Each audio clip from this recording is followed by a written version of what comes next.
कहते हैं राजधानी देश का दिल है और दिल्ली का जो दिल है वो कनॉट प्लेस में बसता है।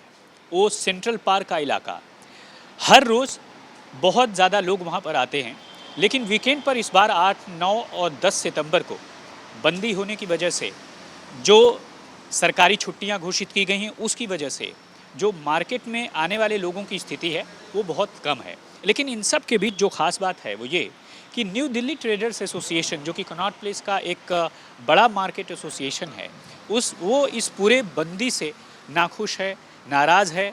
और एग्जीक्यूटिव मेंबर एनडीटीए के अमित गुप्ता मेरे साथ हैं बातचीत करने के लिए। अमित जी, आप सबसे पहले ये बताएं कि अंतर्राष्ट्रीय स्तर का समिट होने जा रहा है, बावजूद इसके नाराज़गी।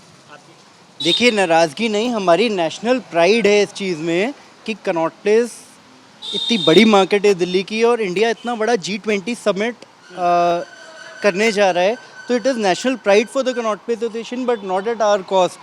क्योंकि जब हम क्या कीमत चुकानी पड़ी? जब हमें पता लगा कि ये समिट होने जा रही है तो ट्रेडर्स में बहुत खुशी थी यहाँ पे कि मार्केट पेंट हो रही है, एनडीएमसी ने पेंट कराई बिल्डिंग्स को, वाइट फाउंटेन लग रहे हैं, ब्यूटिफिकेशन हो रहा है। तो हमारा अंदाज़ा था कि उस समय पे डेलीगेट्स आएंगे, उनकी फैमिलीज़ आएंगी, स्पाउसेस आएंगे, तो मार्केट यहाँ पे असल हिंदुस्तान उनको दिखा पाएगी, क्योंकि हमारी सबसे बड़ी मार्केट है जिसमें सब तरीके का खाना पीना, रेस्टोरेंट्स, कैफ़ेज़, दुकानों में शॉपिंग तरह तरह की। लेकिन वो सब पे पानी फिर गया जब हमें पता लगा कि मार्केट तो बंद रहेगी 4 दिन। तो ये हमारे लिए बहुत बड़ी डिसअपॉइंटमेंट है, जहाँ 1000 करोड़ रुपए का धंधा एग्जैक्टली बढ़ता है यहाँ पे, तो यहाँ 500 करोड़ रुपए का लॉस होने का एस्टिमेट है अभी। देखिए, कुछ लोग ये कह सकते हैं कि जब इस स्तर का अंतर्राष्ट्रीय समिट हो रहा है तो जाहिर तौर पर वो सबके लिए है, आप भी, हम भी और तमाम लोग जो देश के नागरिक हैं, ऐसे में बिजनेस की बातें सोचना, धंधे की बात सोचना। देखिए, सिक्योरिटी रीज़न से मार्केट बंद कर रहे हैं, सेंट्रल दिल्ली बंद हो रही है, तो सिर्फ धंधे की बात नहीं है। यहाँ आते तो उनको हिंदुस्तान दिखाया जाता, ये मार्केट दिखाई जाती कि मार्केट में कैसे उनको इंडिया का एक अच्छा फ्लेवर यहाँ देखने के लिए मिलता। लेकिन हम लोग बहुत डिसअपॉइंटेड हैं कि अब सडनली इतने पुराने पीछे के लॉसेस से भी अभी मार्केट्स गुजरी हैं। आपको पता है, इतने कोविड निकला, बहुत चीज़ें निकली, तो ये एक exciting not only business but उनको होस्ट करने का डेलीगेट्स को एक अच्छा मौका लगा था, बट यानी वो अवसर आप लोग चूक गए।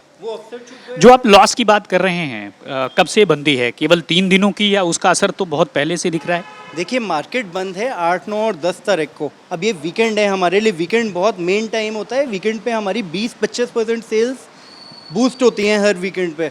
तो इस वीकेंड पे हमारी मार्केट बंद होगी। और दूसरा, 1 तारीख से वैसे रिहर्सल के कारण फुटफॉल बहुत कम है, तो 30-40% तो फुटफॉल में पिछले 6-7 दिन से नुकसान हो रहा है, और 3 दिन ये ऐड करेंगे तो 10 दिन का नुकसान है। अब एक मार्केट के लिए जहाँ पे सारे फिक्स्ड एक्सपेंसेस चल रहे हैं, हमें सारे एम्प्लॉयज़ को पेड लीव्स देनी पड़ेंगी, हमारे बिजली के बिल चल रहे हैं, तो हमारे लिए भी गवर्नमेंट को कुछ सोचना चाहिए। क्या इस G20 के लिए हमें कॉम्पनसेट किया जाएगा?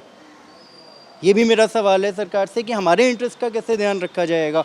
हम तो हर तरीके से कोऑपरेट कर रहे हैं, we have no choice but to shut down now. हमें अथॉरिटीज़ से इंस्ट्रक्शन हैं तो we have to shut down.